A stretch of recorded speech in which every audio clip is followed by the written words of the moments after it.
बंगाल की जनता ने हमसे जो अपेक्षाएं रखी हैं, जिस आशाओं को संजोकर मैंडेट दिया है, हम पूरा प्रयास करेंगे कि आपके विश्वास को तनिक भी ठेस न पहुंचे, इसमें कहीं कमी न रहे। जब 370 हटी तब देश भर के कार्यकर्ताओं के मन में खुशी की लहर दौड़ी, मगर मुझे कई वरिष्ठ कार्यकर्ताओं ने कहा था कि अभी भी कुछ कसक बाकी है। मैंने आश्चर्य से पूछा था, भला क्या बचा? तब उन्होंने कहा था, बंगाल में भाजपा का झंडा फहराना बाकी। और आज मैं मानता हूं श्यामा प्रसाद जी जहां पर भी होंगे, मुक्त मन से नरेंद्र मोदी जी के नेतृत्व को वो आशीर्वाद देते होंगे। We are proud for Syama Prasad Mukherjee, obviously our Prime Minister, जो नेशन को सबसे आगे लेके गया। शेर बाबू से आशीर्वाद लेके निकले होंगे, क्या कहा उन्होंने? आशीर्वाद तो दिया है, पिताजी का आशीर्वाद निरंतर मुझे मिला, आज भी है। भाई को क्या संदेश है भाई का? Best of luck. संघर्ष किया है लोगों ने, अपने कार्यकर्ताओं ने, आज उसका लाभ मिला है, विजय भी मिला है, बहुत बड़ा बलिदान भी देना पड़ा है। और ये आज नहीं है, 51 से हम लोग लगातार संघर्ष किया है। महिला का सम्मान, माँ दुर्गा माँ काली पूजा करते हैं, लेकिन असली माँ दुर्गा माँ काली का सम्मान कहाँ है? तो सबका सम्मान, सबका सुरक्षा वापस लाना, ये हम लोग का वादा है, मोदी जी का वादा है। और हम लोग मोदी जी के सैनिक है, भाजपा के सैनिक है।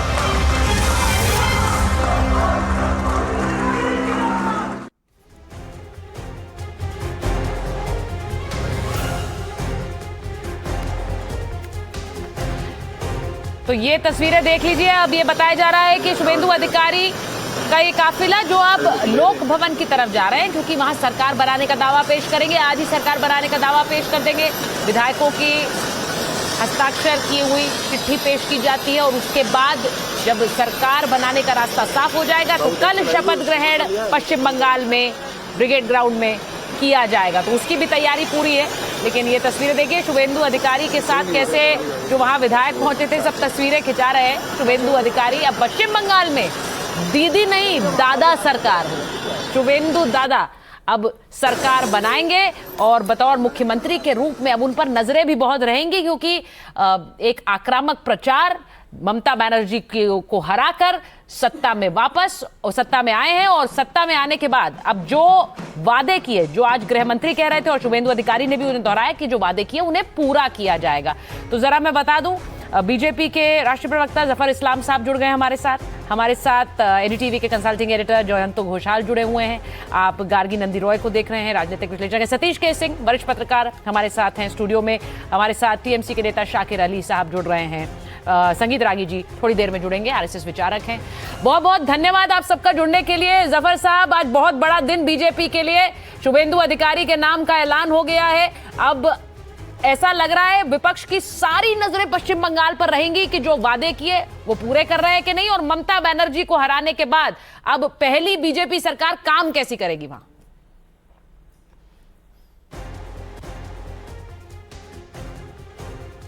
सरकार जो है जनता की सरकार है, जनता की आशाओं की सरकार है।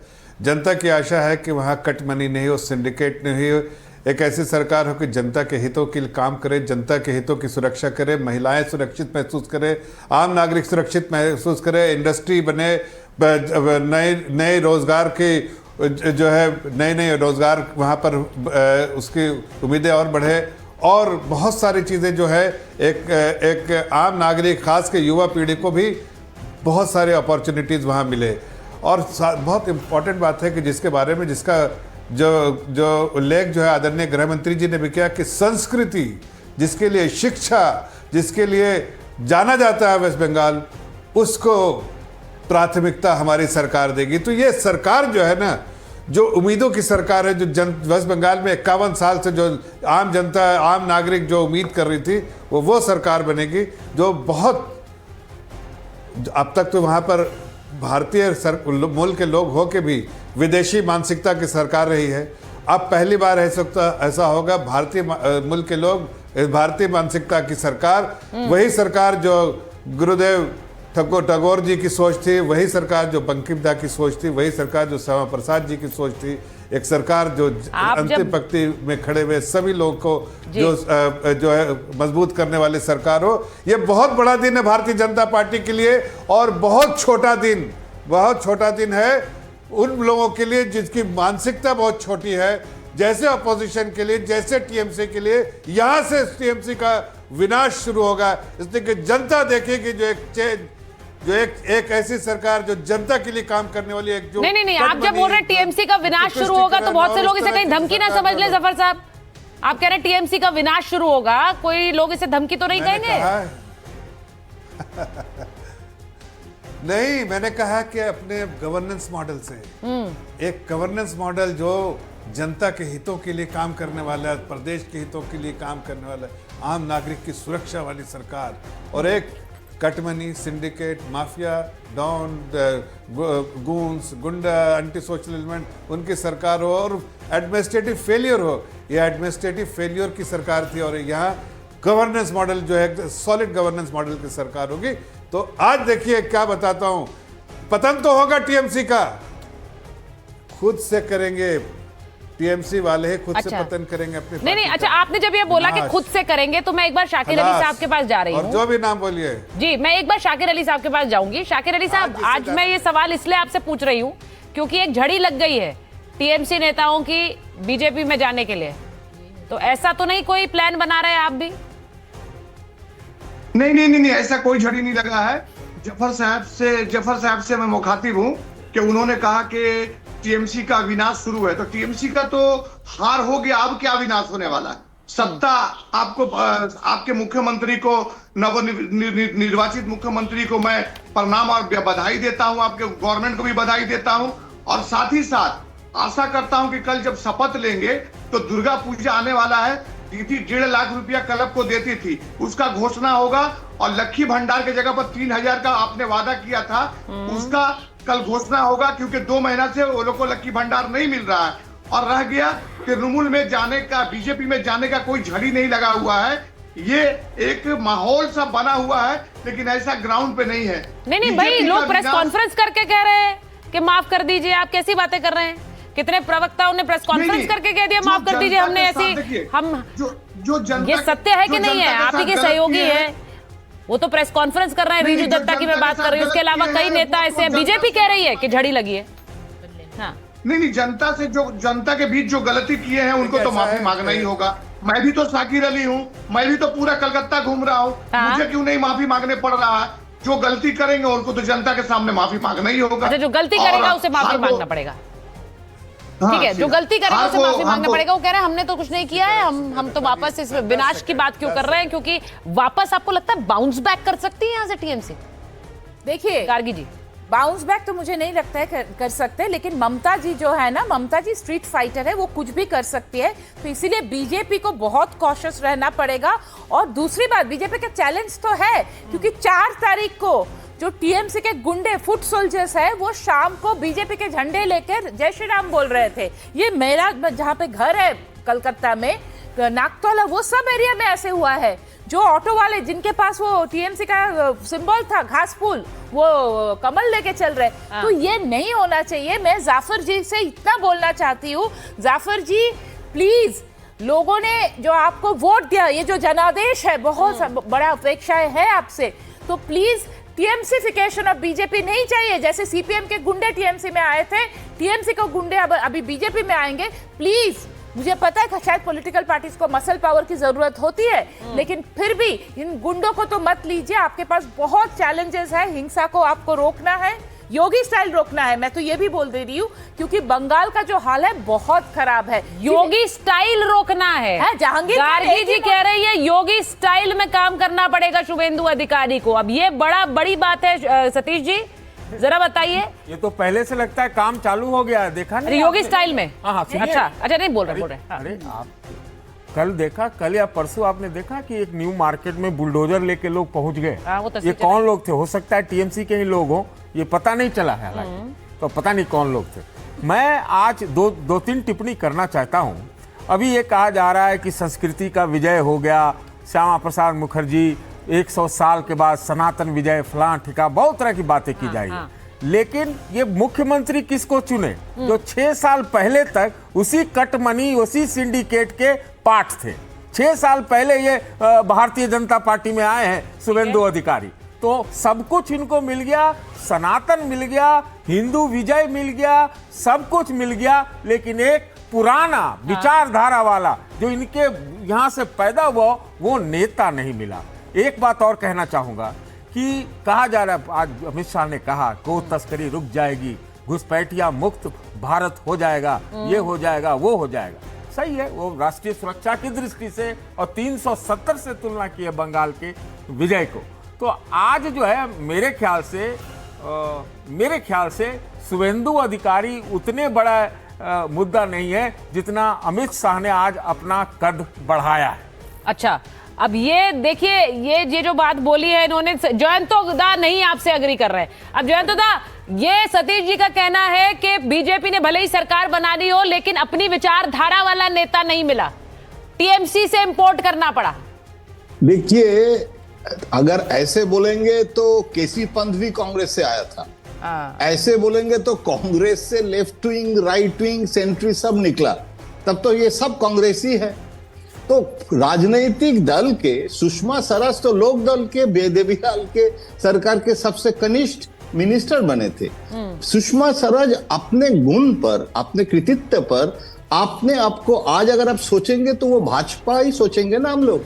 कभी तो Lokdal identity, she was the identity. Suvendu के बारे में मैं ये कहना चाहूंगा, मैं मानता हूं मोदी जी गारंटी, मोदी जी का इक्विटी, अमित शाह जी का स्ट्रेटेजी, ये सब तो बहुत चर्चा होगा, अभी और करेंगे। लेकिन आपको शुभेंदु को भी अगर आपको पसंद नहीं है तो भी डेविल को भी शेयर देना चाहिए। मतलब शुभेंदु जो तृणमूल से हम उतने सालों से जानते हैं, शुभेंदु का सबसे बड़ा जो एलिमेंट है वो जिद्दी है। उनको अपमानित हुए थे, वो ममता से अपमानित जितना हुआ था उससे ज्यादा अभिषेक से हुआ था। मुझे हर पल याद है कि 21 जुलाई रैली हो रहा है, यूथ कांग्रेस जो मतलब तृणमूल कांग्रेस यूथ का, वो खुद प्रेसिडेंट है शुभेंदु, और बाकी लोग स्टेज में काम कर रहे हैं और ही वॉज आइसोलेटेड। तो वो उनमें ना वो इमोशनल थे, और वो आपको पता नहीं है बचपन में वो मेदिनीपुर में शाखा में भी जाते थे। ये कोई अन्याय नहीं है, बंगाल में शाखा संगठन बीजेपी से ज्यादा मजबूत है, और आज भी बीजेपी के जो ऑर्गेनाइजेशनल सक्सेस आप देख रहे हैं उसमें आरएसएस का बहुत बड़ा रोल है। आप आरएसएस के आपका आएंगे हमारे मित्र, वो बोलेंगे।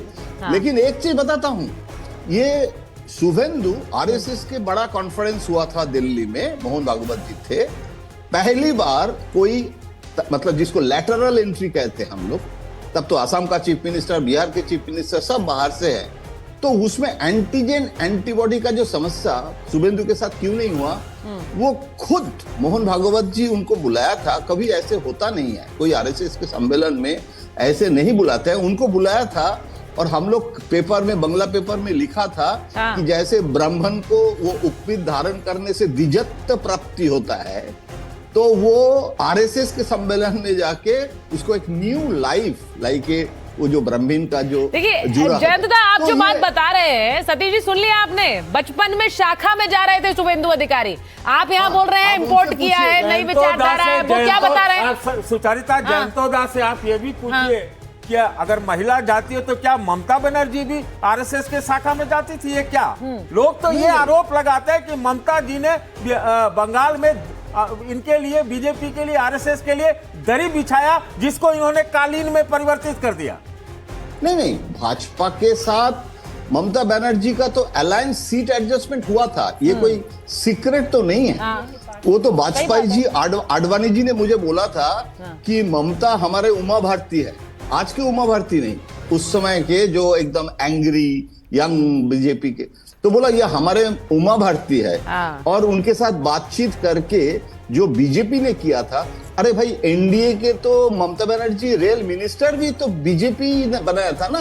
लेकिन this is the interesting part of the politics, तब तो आपको कल्याण सिंह बघेला को की भी चर्चा करना देखिए, चाहिए सर। नहीं, नहीं, मैं एक बार संगीत रागी जी आ गए, मैं उनके पास जा रही हूँ। ममता को भी धन्यवाद देना चाहिए था आज भाजपा को। अच्छा, ममता को भी धन्यवाद देना चाहिए था भाई। ममता को इसीलिए धन्यवाद देना चाहिए, उसके एक कारण है, भाजपा को जरूर देना चाहिए।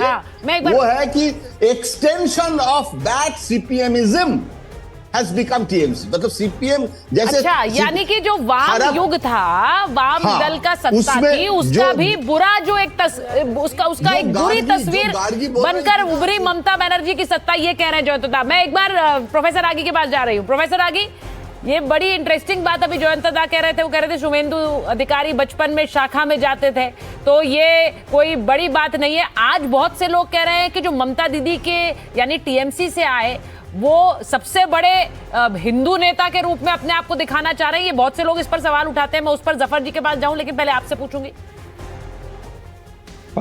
देखिए सुचरिता, मुझे इस पर ज्यादा कुछ नहीं कहना है।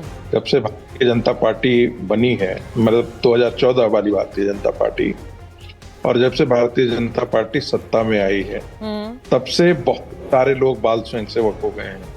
उन्होंने शुरू कर दिया है कि वो बचपन में शाखा जाते थे, कोई कहना शुरू कर दिया उनके दादाजी का पूरा परिवार संघ में था, कोई कह देता है कि उनके नाना जी का पूरा परिवार संघ में था। सत्ता आती है तो ये सब होते रहता है। हम लोग इसे बहुत बता रहे हैं उनके बारे में, वो वहाँ बहुत समय से रहे हैं, आप जानते हैं उनके बारे में, तो वो बता रहे हैं। जी जी जी। मैं लेकिन इसमें कोई दो राय नहीं है कि ऐसे बहुत सारे लोग थे जी, जो राष्ट्रीय स्वयंसेवक संघ की शाखा में आते थे, राष्ट्रवाद से प्रेरित थे, लेकिन उनका राजनीतिक आउट जो है वो बंगाल में उस समय फल नहीं रहा था, तो वो दूसरे पार्टियों में भी गए हैं। ठीक, आप क्या ये हम इसे इनकार कर सकते हैं कि कन्हैयालाल मानिक मुंशी जैसे बहुत सारे ऐसे लोग थे जो राष्ट्रीय कांग्रेस में जुड़े हुए थे, लेकिन विचारधारा के स्तर पर आप देखेंगे तो ये सारे एक धारा कांग्रेस के अंदर जो भारतीय जनसंघ से मिलती थी और राष्ट्रीय स्वयंसेवक संघ के बहुत नजदीक थी। लेकिन उस समय चूंकि वो पनप नहीं पाके, उर्वर जमीन नहीं मिल पाई, इसलिए नहीं आए। ठीक है। लेकिन आज के दिन में इसमें तो कोई दो राय नहीं है ना कि ममता को उखाड़ फेंकने में शुभेंदु अधिकारी का सबसे बड़ा योगदान है। बिल्कुल, मैं ये नहीं, राष्ट्रीय स्वयंसेवक संघ जैसा कहा, हमारी शाखाएं जो है वो 5000 के आसपास वहां पर हो गई। राष्ट्रीय स्वयंसेवक संघ के पता नहीं कितने लोगों ने अपनी तपस्या और लहू बहाया है वहां पर, अपने लिए, अपने आइडियोलॉजी के लिए कितना वहां पर जलालत सही है, इसमें कोई दो राय नहीं है। लेकिन हम कहते हैं ना, डी में अंतिम गोल मारना, वही फाइनली उसी के नाम पर चला जाता है। आप सेंचुरी लगाइए, अथक परिश्रम कीजिए, लेकिन जो गोल का नाम होता है ना, वो उसी के नाम पर होता है कि अमुक व्यक्ति ने मारा, पास कोई और दे रहा होता है, कैरी करके आप डी तक ले जाने वाला कोई और होता है, लेकिन जो डी में जाकर के गोल मारता है उसी के नाम पर होता है। सही बात तो है। इसमें कोई दो राय नहीं है कि भारतीय जनता पार्टी ने, कई बार ये लगता था, मुझे लगता था सुचेता जी 10 सेकंड रुकिएगा, बहुत इमोशनल मोमेंट है। कई बार सोचता था कि जो है वो महर्षि अरविंद की भूमि, महर्षि विवेकानंद, स्वामी विवेकानंद की भूमि, और जिसे वो कल्चरल नेशनलिज्म का सबसे बड़ा केंद्र हो सकता था। लेकिन दो आयातित, नेहरूवियन सेकुलरिज्म एक आयातित विचारधारा थी जिसकी कोई जमीन भारत में नहीं थी। नेहरू स्वयं भी भारत की संस्कृति से पूरी तरीके से कटे हुए व्यक्ति थे। और जो दूसरा रिप्लेस किया कांग्रेस पार्टी को, वो सीपीएम नाम का एक आयातित विचारधारा के लोग आए, उनको रिप्लेस करने वाला कांग्रेस की ही पृष्ठभूमि से आया। और जो गुंडागर्दी, कभी भी मत भूलिएगा, मैं सेन ब्रदर्स को हमेशा याद करता हूं। सेन ब्रदर्स को सीपीएम के गुंडों ने मार करके उनके खून में चावल पकाया और जिंदा मां को खिलाया। एक टेरर था सीपीएम का। लगभग वैसा ही काम ममता बनर्जी जी ने किया। भारतीय जनता पार्टी के कार्यकर्ता, प्रोफेसर रागी जो आप बात कह रहे हैं उसको इसलिए ये इम्पोर्टेंट हो जाती, क्योंकि आज गृह मंत्री ने ये बात कही। उन्होंने कहा इतने कार्यकर्ता जिन्होंने बलिदान दिया है पश्चिम बंगाल में सरकार बनाने के लिए, मैं उन सबको नमन करता हूं, आज उन्हें याद करता हूं।